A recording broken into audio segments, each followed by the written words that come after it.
events from 1857 to 1947. ठीक है, important events from 1857 to 1947. जैसे मैंने आपको बताया था कल कि इसमें लगभग आपके 40 to 45 इवेंट्स हैं. ठीक है, 40 to 45 इवेंट्स हैं, उनमें से आपके 2-3 क्वेश्चन आ जाते हैं. ठीक, उसमें से कुछ आपने फेमस इंसिडेंट सुने भी होंगे, जैसे बंगाल पार्टीशन हो गया, दिल्ली दरबार हो गया, या मिंटो मॉर्ले रिफॉर्म हो गया, या नॉन कॉपरेशन मूवमेंट हो गया, या सीडीएम हो गया. ठीक है, उसके बाद सेकंड जो टॉपिक है हमारा, ये पहला टॉपिक हमारा हो गया. जो सेकंड टॉपिक है हमारा वो है रिलीजियस रिफॉर्म्स. सेकंड टॉपिक जो हमने कंप्लीट करना है वो है रिलीजियस रिफॉर्म्स. इसको हेडिंग डाल लीजिए आप लोग. अगर डिक्टेशन में किसी का छूट रहा है तो प्लीज उसको ऑडियो को ओपन करके मुझे बोल देना रिपीट करने के लिए. ठीक है, वैसे मैं एक लय में एक थोड़ा सा स्लो में बोल रहा हूँ कि आप साथ में लिखते भी रहो. इसको सब लोग लिखते रहना साथ में. ठीक है, ये नहीं कि खाली सुन रहे हो, लिखते रहो, नोट्स बनाओ अपने, तो वो सबसे बेटर है. तो रिलीजियस रिफॉर्म्स आपके हो गए. ठीक है, इसमें आपके जैसे ब्रह्म समाज है, आर्य समाज है, थियोसोफिकल सोसाइटी है. ठीक है, आपके देवबंद मूवमेंट है. तो इसमें लगभग हिंदुज्म के जो रिलीजियस रिफॉर्म्स है वो हम लोग लेंगे. जो सिखों के रिलीजियस रिफॉर्म्स हैं, जो मुस्लिम्स के थे रिलीजियस रिफॉर्म्स थे आपके, जो पारसी के रिलीजियस रिफॉर्म्स थे, वो सारे कुछ उसके हमने टॉपिक उठाने. देन उसके बाद ये थर्ड टॉपिक आपका, इससे भी आपके 1 या 2, इससे ऊपर मैंने कभी क्वेश्चन देखे नहीं आज तक कि 1 या 2 से ऊपर क्वेश्चन आ जाए, लेकिन मिनिमम 1 क्वेश्चन तो आते हैं. 2 आ जाए तो अच्छी बात है. Governor general and viceroy. इसको लिख लीजिए सब लोग. Governor general and viceroy. Governor हो गया, governor general and viceroy. Then उसके बाद आपका फोर्थ टॉपिक जो है, ये तो पूरा रटाफिकेशन है. एक लिस्ट ऑफ न्यूज़पेपर हैं जो कि मॉडर्न इंडिया के टाइम पे पब्लिश होते थे. तो मैक्सिमम टाइम पे इस पे 2 क्वेश्चन बनते हैं. एक तो आपका एडिटर का नाम, जो इसको एडिटर हुआ करते थे, संपादक जिसको हम लोग हिंदी में बोलते हैं कि भाई उसको कौन संपादक या एडिटर हुआ करते थे वो. और दूसरा पूछ लेते हैं उसकी लैंग्वेज, कि वो न्यूज़पेपर बंगाली में थे या हिंदी में थे या उर्दू में थे, इस तरीके से. ठीक है, मैक्सिमम जो पीसीएस लेवल के एग्जाम होते हैं उसमें ज़्यादातर ये लोग न्यूज़पेपर का एडिटर का नाम पूछ लेते हैं. थोड़ा बहुत हो सकता है कि अगर थोड़ा सा क्वेश्चन को ट्विस्ट करना हो, थोड़ा सा उसको और टफ करना हो, तो लैंग्वेज पूछ लेंगे आपसे, किस लैंग्वेज में था. और अगर बहुत ज़्यादा क्वेश्चन को टफ बनाना होगा तो न्यूज़पेपर का ईयर पूछ लेंगे कि भाई ये किस ईयर में पब्लिश हुआ था. देन उसके बाद इसी तरीके से आपके बुक्स हैं, एक अच्छी खासी लिस्ट है आपके, लगभग 15-20 किताबें हैं. तो 1-2 किताबें वो पूछ लेते हैं, या हो सकता है कि मैच द फॉलोइंग में आपको एक तरफ क्या दे दें, बुक की लिस्ट दे दें, और एक तरफ उनके क्या दे दें, राइटर दे दें, मैच द फॉलोइंग. तो इस तरीके के क्वेश्चन भी आपके मॉडर्न इंडिया से आ जाते हैं. देन उसके बाद आजकल इससे इन्होंने क्वेश्चन बढ़ाने शुरू कर दिए हैं, ट्राइबल मूवमेंट और पीजेंट मूवमेंट्स. इसको लिख लीजिए सब लोग. Tribal movement and peasant movements. Tribal movement and peasant movement. ठीक, उसके बाद जो अगला टॉपिक हमारा 6 टॉपिक है, ये कई टीचर्स या कई बुक्स में एक्ट्स और चार्टर्स, जिसको शायद आप लोगों ने जिसने ग्रुप सी की तैयारी की हो. अच्छा, एक और चीज थोड़ा सा सबसे मैं पूछ रहा हूँ, अभी हम लोग शायद मेरे ख्याल से 8 लोग हो गए, 7 लोग हो गए. आप में से ऐसे कितने हैं जो ग्रुप सी की पहले से तैयारी कर रहे हैं? आप में से हैं 1-2 लोग हैं जो ग्रुप सी की तैयारी पहले से कर रहे हैं? Not me sir. अच्छा, ठीक. नहीं, मैं इसलिए पूछ रहा हूँ कि अगर आप लोग सबके सब न्यू कमर हैं, खैर मुझे तो ये जो मैं लेक्चर मेरे रहेंगे वो रहेंगे based on the basis of कि आप लोगों को कुछ नहीं आता है जीएस में, मैं ये मान के चलूंगा. तो एक जो बेसिक से बेसिक चीज है वो भी मैं बताऊंगा. मैं इसलिए पूछ रहा था कि ग्रुप सी में जो आप लोग जो ग्रुप सी की तैयारी कर रहे हैं आप में से, या हो सकता है पहले से कोई सीडीएस की तैयारी करता हो, तो जब मैं बहुत बेसिक चीज बता रहा हूँ तो हो सकता है कि आपको बोर लगे कि सर इतनी बेसिक चीज बता रहे हैं.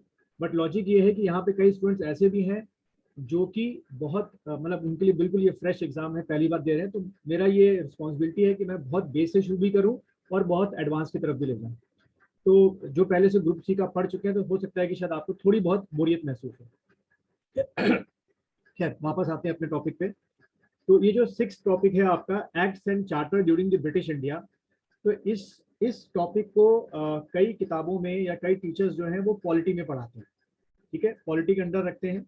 बट मैं इसको मॉडर्न इंडिया में रखता हूँ. उसकी वजह यह है कि इस एक्ट में कई ऐसे चेंजेस किए गए थे जिसकी वजह से जो ब्रिटिश एडमिनिस्ट्रेशन था वो थोड़ा बहुत क्या हुआ था, चेंज होना शुरू हुआ था. जैसे शायद इसमें से कुछ आपने नाम सुने हो, रेगुलेटरी एक्ट हो गया, फिट्स इंडिया एक्ट हो गया, चार्टर एक्ट हो गए, फिर ये 1909 का एक्ट है, 1919 का एक्ट है। खैर हमने इसके डीप में नहीं जाना है, बहुत इन डेप्थ में नहीं जाना है। बहुत जो 2-3 क्वेश्चन इससे बहुत बेसिक क्वेश्चन जो बनते हैं, खाली मैं वही आपको उसके बारे में बताऊंगा।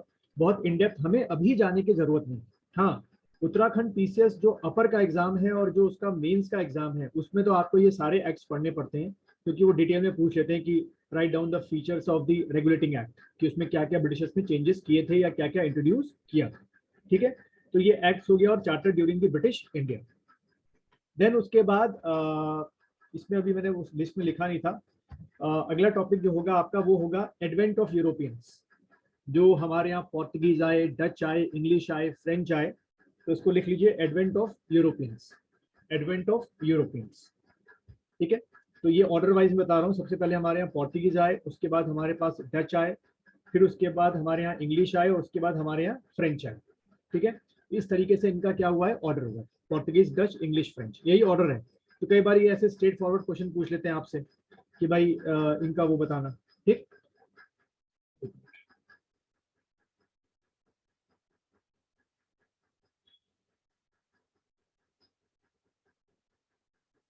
एक बार मैंने लिंक तो सबको सेंड कर दिया था, कोई लोग ज्वाइन तो नहीं कर पा रहे इस पर। ये किसने ज्वाइन किया अभी? अभी आपने मुझे मैसेज किया था क्या, जिसने भी ज्वाइन किया है?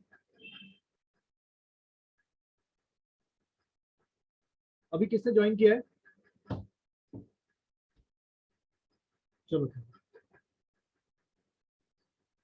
एक मिनट।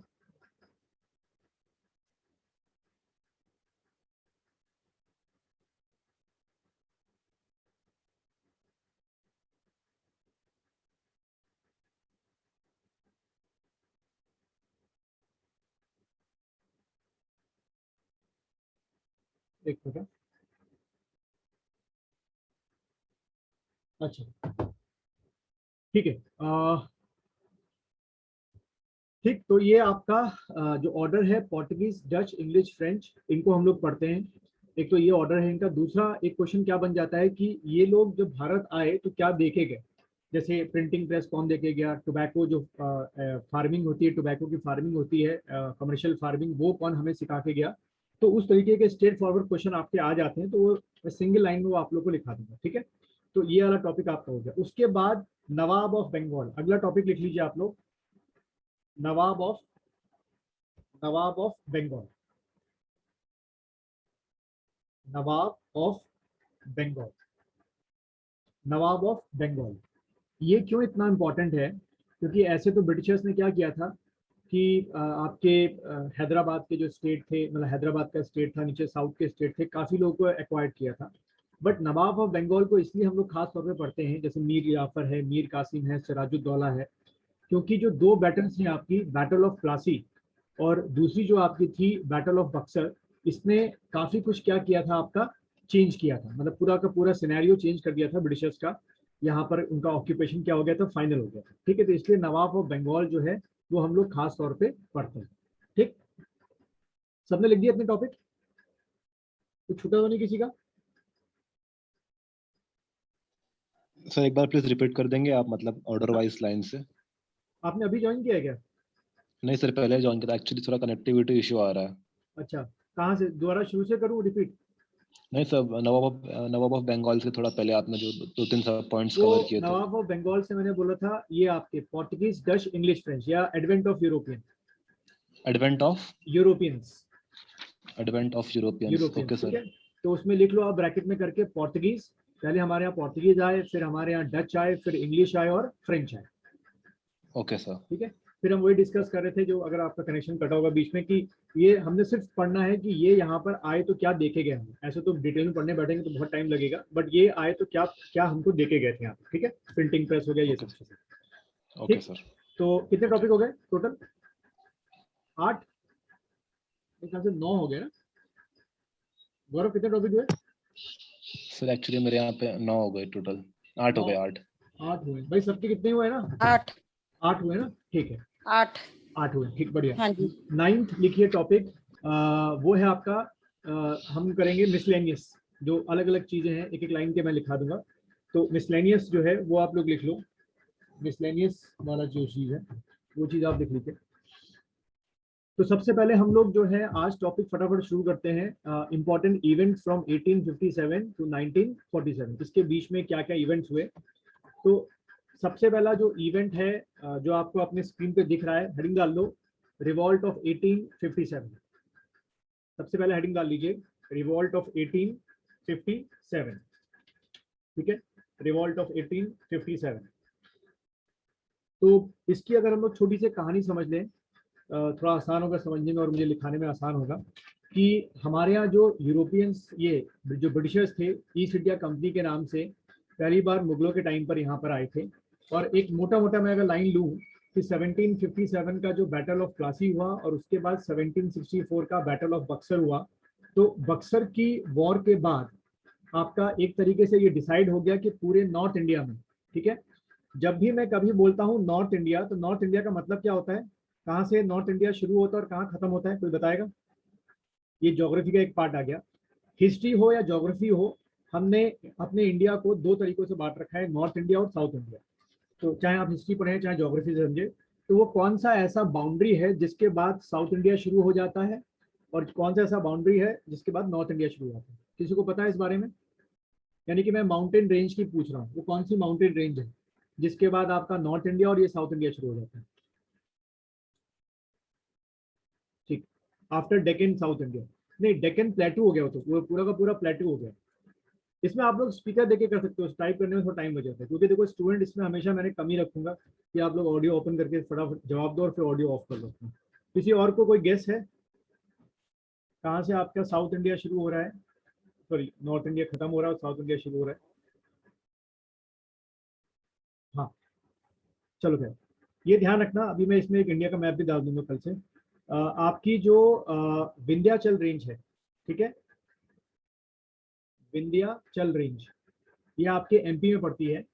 तो मतलब बिल्कुल कह सकते हो कि आधे एमपी के बीच से होके जाती है आपकी विंध्याचल रेंज। तो उस विंध्याचल रेंज से जो है वो आपका क्या शुरू हो जाता है, साउथ इंडिया शुरू हो जाता है, चाहे ज्योग्राफिकली हो चाहे हिस्टोरिकली हो। और विंध्याचल के जो ऊपर का पार्ट है वो हमारा नॉर्थ इंडिया कहलाता है। तो जो ये आपका बैटल ऑफ बक्सर हुआ था, तो देखो एक क्वेश्चन सीधे आपको मिलते जा रहे हैं ऐसे क्वेश्चन, इसको लिखते जाओ। बैटल ऑफ बक्सर कब हुआ? 1764। इसके बाद ये तय हो गया था कि पूरे नॉर्थ इंडिया पे अब किसका रूल होगा? ब्रिटिशर्स का रूल होगा। ठीक है, तो अगर हम ये बैटल ऑफ प्लासी से ले लेते हैं, थोड़ा सा समझने में आसानी होगी। बैटल ऑफ प्लासी, क्योंकि ये भी आपके बंगाल के रीजन को एक्वायर करने के लिए थी बाय द ब्रिटिशर्स। तो 1757 से लेकर 1857, ये 100 सालों में ऐसा क्या हुआ कि जो इंडियंस थे वो ब्रिटिशर्स के अगेंस्ट में हो गए। ठीक है, अब यहाँ से एक सीधा मैं एक स्टेटमेंट लिखा रहा हूँ जो आपके एमसीक्यू में आ सकता है। तो उसको अगर आपने हेडिंग डाल दी है रिवॉल्ट ऑफ 1857, तो सीधा उसमें लिखिए, आप लोग पॉइंट बना के लिखिएगा, इन द रिवॉल्ट ऑफ 1857, 1857 की क्रांति में, या in the revolt of 1857, Okay. following participated in the revolt of 1857, following participated। तो वो एग्जाम में कैसे पूछेंगे कि किन लोगों ने इस रिवॉल्ट में पार्टिसिपेट नहीं किया था, तो मैं उनके ग्रुप्स के नाम लिखा रहा हूँ। सबसे पहला लिखिए फार्मर्स। अब उसके पीछे मैं फटाफट आपको रीजन बता दूंगा, थोड़ा अगर एग्जाम में आ गया या एक कहानी के तौर पे आपको याद रहेगा। तो पहले तो आपके फार्मर्स थे। दूसरा लिखिए लेबर्स, जितने भी आपके मजदूर लोग थे ये सब थे आपके लेबर्स। ठीक है, उसके बाद आप थर्ड मान सकते हैं प्रिंसली स्टेट्स, जितनी भी आपके रजवाड़े थे वो इसमें शामिल थे, प्रिंसली स्टेट्स। ठीक है, और उसके बाद जो फोर्थ ग्रुप था आपका वो थे आपके जमींदार। जितने जमींदार थे वो इस रिवॉल्ट में शामिल हुए थे। ठीक है, जमींदार, तो फार्मर्स हो गए, लेबर्स हो गए, प्रिंसली स्टेट्स हो गए, जमींदार हो गए। देन फिफ्थ कई बुक्स में मिलता है जो सही भी है, आपके इंडियन सोल्जर्स, क्योंकि शुरू तो उन्होंने किया था, मंगल पांडे सबको याद होगा। तो हमें लगता है कि पूरा मंगल पांडे ने रिवॉल्ट किया था। वो तो एक कह सकते हो कि एक रीजन था आपका शुरू करने का। ठीक है, तो इंडियन सोल्जर्स आपके हो गए, लिख दिया सबने इतना? Yes, sir. ठीक, फार्मर्स हो गए, लेबर्स हो गए, प्रिंसली स्टेट्स हो गए, जमींदार हो गए, ये आपके इंडियन सोल्जर्स हो गए। और एक और जो ग्रुप मानते हैं वो मानते हैं आपके जो बहुत कम है ट्राइबल पीपल, जो ट्राइबल पीपल थे उन्होंने भी पार्टिसिपेट किया था। ट्राइबल पीपल, हाँ रिकॉर्डिंग मिल जाएगी, लेकिन उसके लिए मैं अभी ये 2 दिन की डेमो क्लास देख लो, मैं सबको शिफ्ट करूंगा उसमें क्या कहते हैं ये आपके टेलीग्राम में, क्योंकि टेलीग्राम में हम 2 GB तक का जो रिकॉर्डेड फाइल है वो भेज सकते हैं, व्हाट्सएप पे नहीं भेज सकते, उसमें तो 100 MB के ऊपर ही वो हो जाता है। अच्छा, आज जो मैंने आप लोगों को करंट अफेयर्स भेजा था वो GK टुडे से है, जो छाटा हुआ है, ठीक है। आप लोगों को सिर्फ ये करना है कि जो जो मैंने उसमें हेडिंग्स कर रखी है, बॉक्स के अंदर कर रखा है रेड कलर से, उन हेडिंग्स को खाली खास तौर से पढ़ना है, बहुत डिटेल में पढ़ने मत बैठना कि वो फिर IS के लेवल का हो जाता है, आपको उतना नहीं पढ़ना है। बट आपको जो टर्म्स हैं जो उसमें लिखी है, मेन जो टर्म्स हैं उनको एक बार पढ़ लेना। मैं अलग से करंट अफेयर्स लिखाऊंगा अभी, मतलब क्लासेस के बीच में लिखाऊंगा, लेकिन एक वो भी सोर्स रहेगा आपका उसका, ठीक है।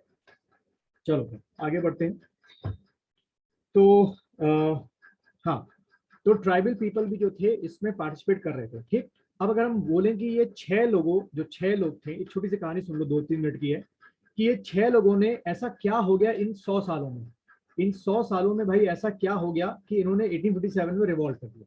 तो अगर हम पहले फार्मर्स की बात करें, तो जैसे कि आपने सुना होगा इंडिगो की जो फार्मिंग हुआ करती थी, जिसको हम लोग बोलते हैं नील की खेती, तो उस समय केमिकली जो है इंडिगो इन्वेंट नहीं हुआ था। तो ये जो ब्रिटिशर्स हुआ करते थे फोर्सफुली जबरदस्ती जो है इंडियन फार्मर से नील की खेती करवाया करते थे, और नील की खेती अगर किसी खेत में हो जाए तो लगभग उस समय 5-6 साल तक वो खेत बर्बाद हो जाया करते थे, यानी कि और किसी क्रॉप के लिए एलिजिबल होते नहीं थे कि उसमें कोई और क्रॉप आ सके। तो एक तो फार्मर्स इसलिए अगेंस्ट हुए कि बहुत सारे खेत इन्होंने खराब कर दिए। दूसरा, ब्रिटिशर्स जो है इनका जो लगान लगाने का तरीका था, यानी कि टैक्स वसूलने का तरीका था, वो बहुत ब्रूटल था, बहुत अमानवीय था आपका, जिससे वो लगातार इनको मारपीट करते थे, इनके एनिमल्स को उठा लिया करते थे, यहाँ तक इनके जो फैमिली मेंबर्स थे उनको उठा लिया करते थे। तो फार्मर्स इनका ये 100 सालों में इनका गुस्सा जो है 57 में फूट के बाहर निकला। लेबर की अगर बात करें तो काफी जो इंडियन इंडस्ट्रीज थी आपकी इन्होंने बंद करवा दी थी, क्योंकि ध्यान रखना कि जब ब्रिटिशर्स यहाँ पर आए थे, ये जो हम लिख रहे हैं 1757 से लेकर 1857, ये जो ये साल है आपका, जो 18th सेंचुरी है, इसमें ही आपका ब्रिटेन में और यूरोप में क्या हुआ था, इंडस्ट्रियलाइजेशन हुआ था, जिसको हम लोग हिंदी में बोलते हैं औद्योगिकरण। वहाँ बड़ी बड़ी इंडस्ट्रीज लग रही थी। तो ऐसी इंडस्ट्रीज को क्या चाहिए थी, 2 चीजें चाहिए थी, एक तो रॉ मटेरियल और मार्केट। तो ब्रिटिशर्स ने, जो कि हम आज से पहले एंशिएंट इंडिया में और मेडिवल इंडिया में क्या हुआ करते थे, एक फाइनल प्रोडक्ट्स बेचा करते थे मार्केट में, और उससे बड़ा अच्छा प्रॉफिट हमको हुआ करता था।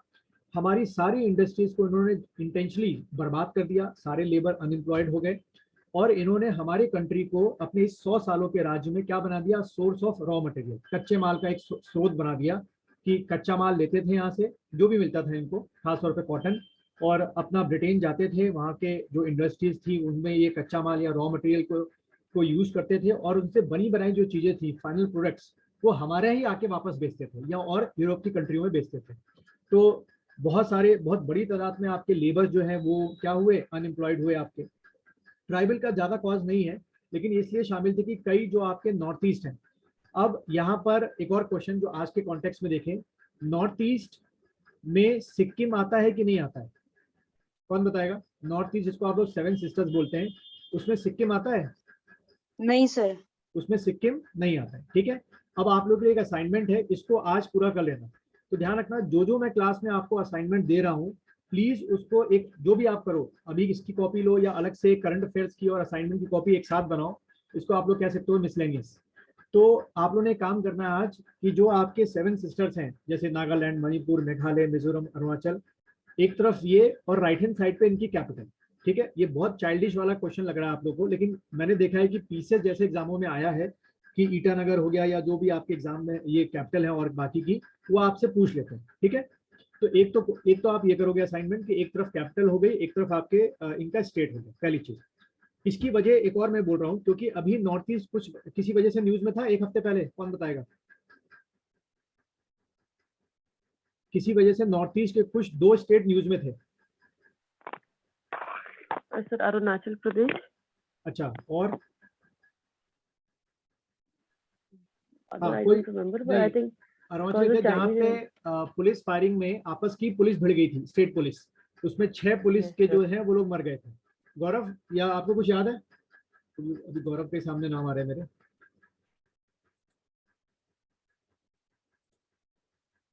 हाँ, बॉर्डर डिस्प्यूट हुआ था, ठीक है, किसके बीच में?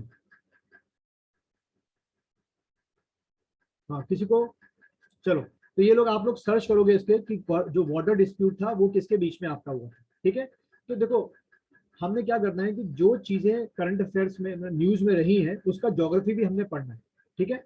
इसको आप सर्च करना, पहला एक स्टेट आपका आसाम है, दूसरा आप लोग सर्च करोगे खुद, तभी आपको समझ में आएगा। उसमें आसाम के 6 पुलिस जो थे कांस्टेबल, उनकी डेथ हो गई थी। तो ये पहली बार ऐसा हुआ था कि 2 स्टेट ऐसे बिहेव कर रहे हैं जैसे कि वो इंटरनेशनल बॉर्डर है उनके बीच में, जैसे इंडिया बांग्लादेश हो गया या इंडिया पाकिस्तान हो गया, ठीक है। तो इस वजह से नॉर्थ ईस्ट के क्वेश्चन आपके एग्जाम में आ सकते हैं। जो एग्जामिनर होगा उसका ध्यान जाएगा नॉर्थ ईस्ट की तरफ, और वो एक स्टेट दे देगा और वो दे देगा, या आसाम और जो दूसरा स्टेट है वो डिस्प्यूट दे देगा कि भाई बताओ वो कौन से 2 स्टेट हैं जिनके बीच में ये डिस्प्यूट हो गया था, या वो कौन सा बॉर्डर का एरिया है जहां पर ये डिस्प्यूट हुआ था। उस बॉर्डर का एरिया भी न्यूज़पेपर में आ रखा था। सबको समझ में आ रहा है ये? ठीक है, इसको सर्च कर लेना, ठीक। Yes, sir. देखो, रटाफिकेशन मैंने देखा यूपी, ये आपका उत्तराखंड पीसीएस रटाफिकेशन वाले देता तो है। जैसे फॉर एग्जांपल अभी सबको पता है कि अभी किसका नाम चेंज हुआ है, आपका कौन से स्पोर्ट्स अवार्ड का नाम चेंज हुआ है, सबको शायद पता हो, ये तो पक्का पता होगा भाई। हाँ, राजीव गांधी खेल रत्न अवार्ड जो है वो क्या बन गया है? हाँ, किसी को बताओ? गौरव, गौरव का नाम सामने आ रहा है, कोई और? ये HBDU, भाई पूरे नाम लिख दो कि मुझे समझ में आए, शॉर्ट में मत लिखो इतना। दीप्ति, आपको कुछ पता है इस बारे में? सर ध्यानचंद्र। हाँ, ध्यानचंद, ठीक है, मेजर ध्यानचंद जो है अवार्ड जो है, ठीक ठीक। क्या कहते हैं, आसाम भी जो, ठीक है, बढ़िया। ये स्पीकर ऑन करके आवाज है तो आंसर दो, ज्यादा अच्छा है, चैट करने में बहुत टाइम लग जाता है, या फिर आपके बैकग्राउंड में इतना नॉइज हो रहा है तो अलग बात है।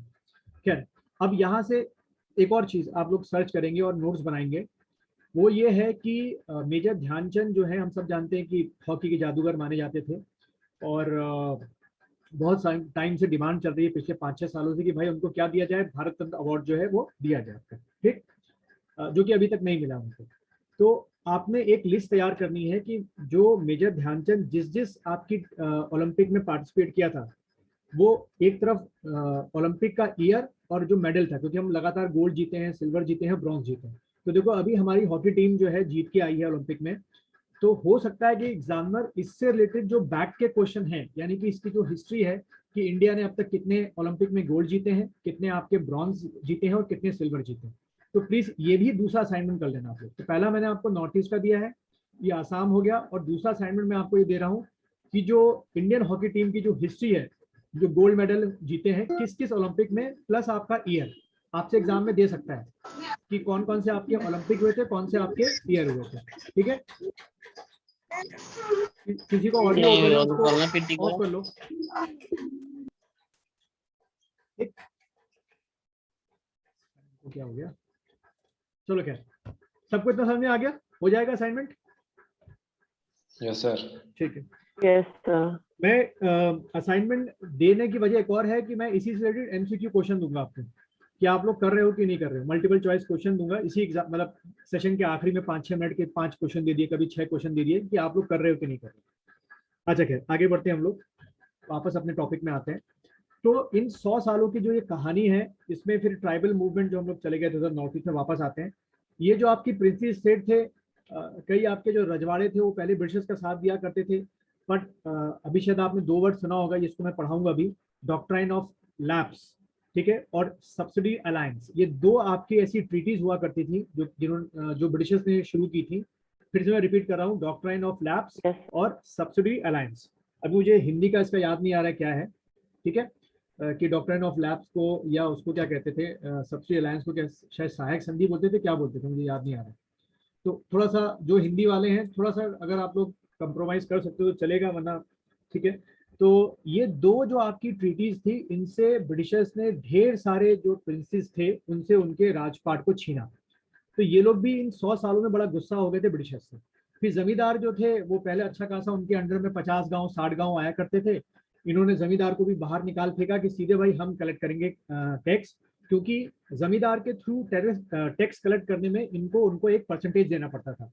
तो ब्रिटिशर्स तो लालची हो चुके थे, उन्होंने बोला भाई इनको भी 20 से बाहर निकालो। तो जमींदार जो कई सालों से, यानी कि जो स्लेव डायनेस्टी से लेकर दिल्ली सल्तनत हो गया, मुगल्स थे, उनके टाइम से जमींदार चले आ रहे थे, उनकी यानी कि उनकी पीढ़ी दर पीढ़ी जमींदार आ रहे थे। अचानक से ब्रिटिशर्स ने उनको बाहर निकाल फेंका, तो वो भी इनके अगेंस्ट में हो गए। और रही बात इंडियन सोल्जर्स की, तो हमको इंडियन सोल्जर्स के 3 कारण मिलते हैं, 3 ऐसे मेन रीजन मिलते हैं जिसकी वजह से इंडियन सोल्जर्स ने रिवॉल्ट किया। पहला, जो हम लोग क्लास 8-9 से पढ़ते आ रहे हैं या फिल्मों में देखा है मंगल पांडे, कि भाई चर्बी लगे कारतूस, कि जो बुलेट्स थी उनमें गाय की चर्बी लगी हुई थी, और साथ ही साथ किसकी लगी हुई थी, पिग की। तो मुसलमानों को इसलिए परेशानी की उसमें सुअर की या पिग की चर्बी लगी हुई है, और हिंदुओं को परेशानी की उसमें गाय की चर्बी लगी हुई है। ये एक कारण तो ये था। दूसरा कारण, रीजन क्या था, कि जो इंडियन सोल्जर्स जो कि ब्रिटिश आर्मी में सर्व करते थे या ब्रिटिश पुलिस में भी सर्व करते थे, वो क्यों इस अगेंस्ट में हो गए इन 100 ईयर्स में। सेकेंड रीजन ये था कि ब्रिटिशर्स जो थे, आपको एक ब्रिटिशर्स के लिए एक वर्ड याद होगा, कॉलोनियल रूल बोलते हैं उसको। तो इनका जो रूल था कॉलोनी का, या इनका जो रूल था, वो सिर्फ हमारे यहाँ नहीं था एशिया में, इनका नॉर्थ अमेरिका में भी था, साउथ अमेरिका में भी था, ऑस्ट्रेलिया में भी था, अफ्रीका के कई देशों में था। तो वहां पे अक्सर वॉर हुआ करती थी। तो ब्रिटिशर्स क्या करते थे कि हम इंडियन सोल्जर्स को वहां पे ले जाया करते थे वॉर के लिए। तो हमारे यहाँ उस समय मॉडर्न इंडिया में या मेडिवल में एक बड़ा ट्रेडिशन था अजीब सा, कि अगर आप ओशन को पार करते हैं, समुद्र को पार करते हैं, एज जो लेके अगर आप नॉर्थ अमेरिका जाएंगे या साउथ अमेरिका जाएंगे, तो आपको इंडियन ओशन, पैसिफिक ओशन और अटलांटिक ओशन पार करना पड़ेगा। तो जब आप वापस आएंगे, तो ये उस समय ट्रेंड था कि आपकी जो कास्ट है वो डिग्रेड कर दी जाती थी। अगर आप ब्राह्मण है तो राजपूत हो जाएंगे, राजपूत है तो वैश्य हो जाएंगे, वैश्य है तो शूद्र हो जाएंगे, और शूद्र है तो पता नहीं कहाँ जाएंगे। तो ऐसे कई लोगों ने, जो सोल्जर्स थे, सर्व करके वापस आए, और जब अपने घर या अपने गांव पहुंचे तो लोग उनको उनकी नीची कास्ट के तौर पे समझने लगे।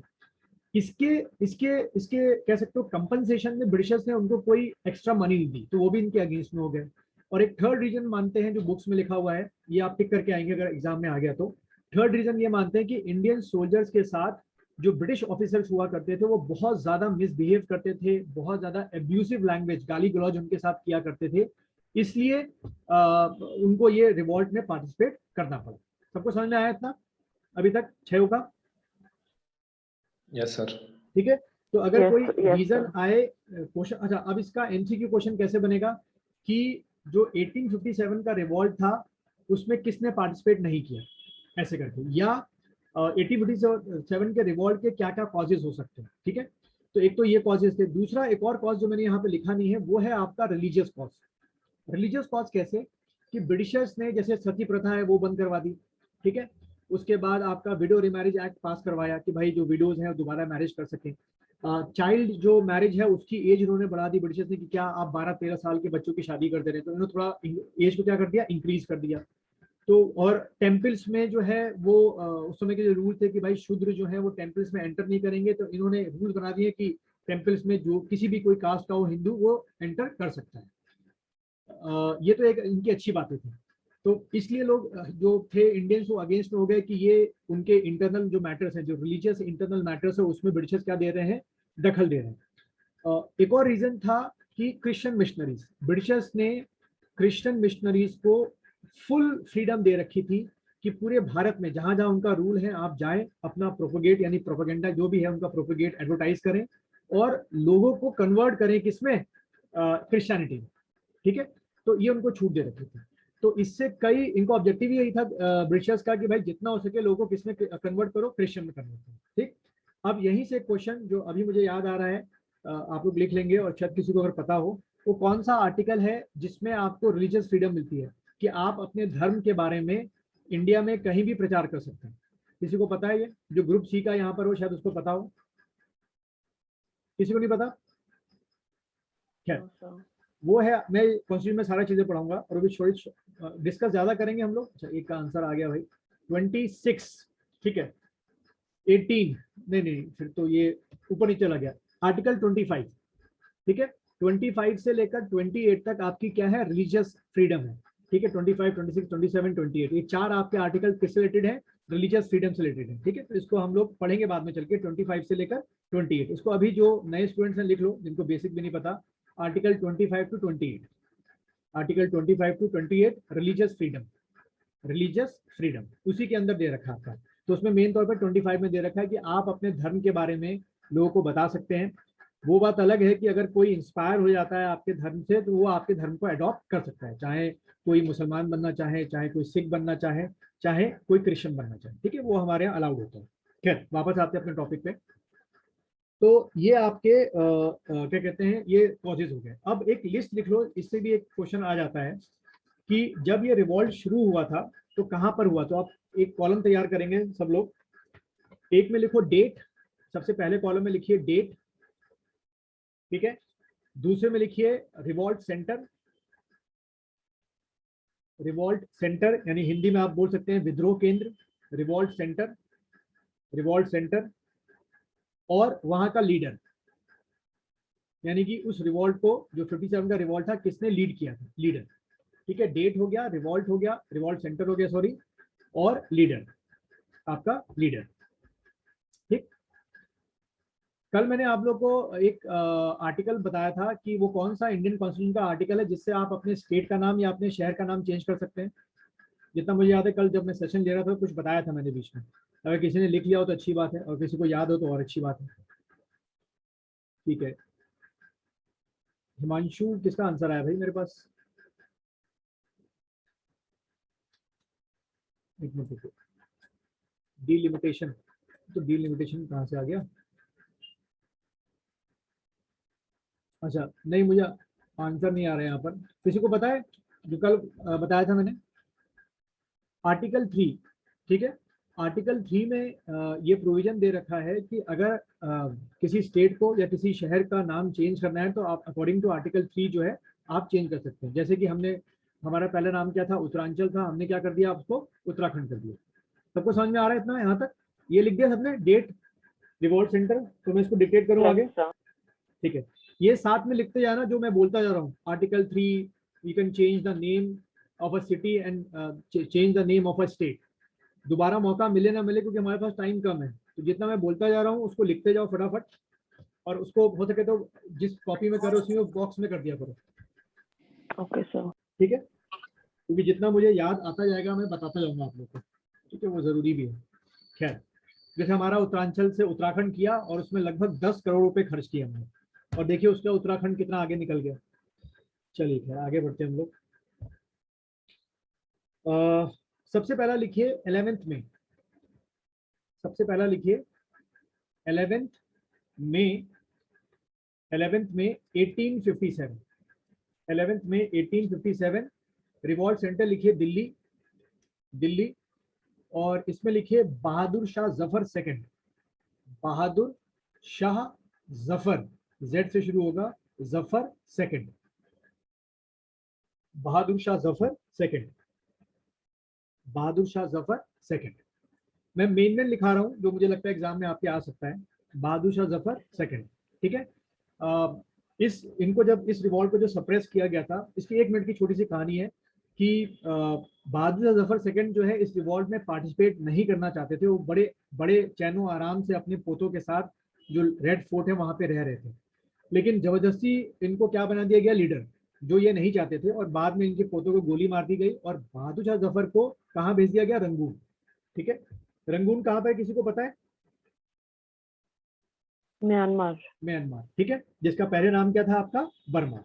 अच्छा, यहाँ से एक और चीज मुझे याद आ गई, अभी हिमाचल पीसीएस का एग्जाम हुआ था, अभी का मतलब लगभग 8-9 महीने पहले हुआ था, कोविड के दौरान ही उन्होंने कराया था। उसमें उन्होंने बड़ा एक अच्छा क्वेश्चन पूछा कि जो नॉर्थ ईस्ट के स्टेट हैं उनमें वो कौन सा स्टेट है जो सबसे लंबी बाउंड्री शेयर करता है म्यांमार के साथ। तो ऐसे क्वेश्चन भी पूछते हैं, तो जब भी अभी ये प्रिपेयर करोगे नॉर्थ ईस्ट और वो, तो उसमें नॉर्थ ईस्ट के कौन सा स्टेट है जो सबसे शॉर्टेस्ट बाउंड्री शेयर करता है म्यांमार के साथ, लॉन्गेस्ट कौन सा है जो सबसे म्यांमार के साथ शेयर करता है, और इसी के साथ हमारा वो कौन सा इंडियन स्टेट है जो सबसे लंबी बाउंड्री शेयर करता है बांग्लादेश के साथ। बड़ा आसान क्वेश्चन आंसर है इसका, इसको बता दोगे कौन सा स्टेट है जो सबसे लंबी बाउंड्री शेयर करता है इसके साथ, बंगाल के साथ, बांग्लादेश के साथ, सॉरी। ऑडियो ओपन करके, अरे वेस्ट बंगाल, ठीक है, हाँ वेस्ट बंगाल, वेस्ट बंगाल, ठीक। तो वेस्ट बंगाल जो है सबसे लंबी बाउंड्री जो है वो शेयर करता है, ठीक। तो तो थोड़ा सा पढ़ लेना कि और सॉरी बांग्लादेश को और कौन कौन से जो नॉर्थ ईस्ट के स्टेट हैं वो टच करते हैं कि नहीं करते हैं, ठीक। अच्छा क्या, और जब उसके बाद उधर का एरिया पढ़ रहे होगे नॉर्थ ईस्ट का, तो प्लीज एक बार उसको ऊपर देख लेना भूटान को, कि भूटान के साथ कौन कौन से इंडियन स्टेट टच करते हैं और नेपाल के साथ कौन कौन से इंडियन जो स्टेट है वो टच करते हैं, और उनकी एक लिस्ट तैयार कर लेना, क्योंकि जब उधर का खत्म कर रहे होगे पढ़ने में तो सारे कवर अप कर लोगे, ठीक है। अच्छा, और ये आज ये प्लीज कर लेना काम, आज का मतलब कल क्लास से पहले पहले या कल 12 बजे से पहले पहले ये आपका असाइनमेंट, और इस तरीके से करना है कि आपको बहुत कम दोबारा उसको रिवाइज करने की जरूरत पड़े। अच्छा, वापस आते हैं अपने इशू पे। तो बाजूसा जफर हो गया आपका। अगला लिखिए 4 जून 4 जून 57 ही रहेगा, 1857। इसका लिखिए लखनऊ, सेंटर कहाँ पे था, लखनऊ था जो रिवॉल्ट शुरू हुआ था, और यहाँ पे आपकी बेगम हजरत महल। उसके बाद 5 जून कानपुर नाना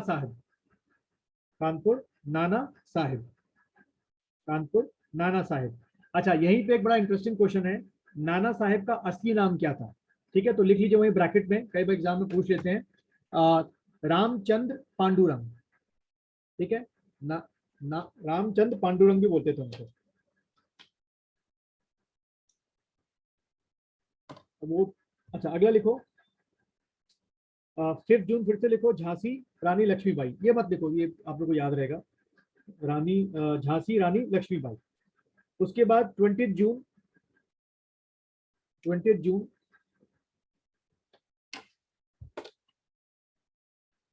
ये लिखिए इलाहाबाद लियाकत अली।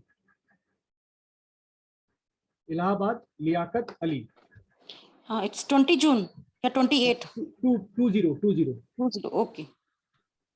इलाहाबाद लियाकत अली। अब तो इलाहाबाद का नाम क्या हो गया भाई, प्रयागराज, ठीक है। ये भी आर्टिकल 3 के अंडर में चेंज किया गया, ध्यान रखना।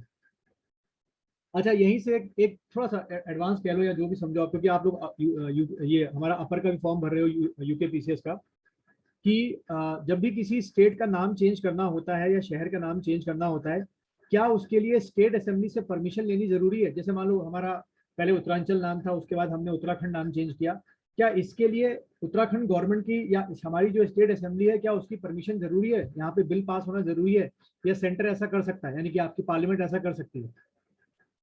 एक कॉमन सेंस का कोई क्वेश्चन बताना, आंसर जरा किसी को भी अगर पता हो तो।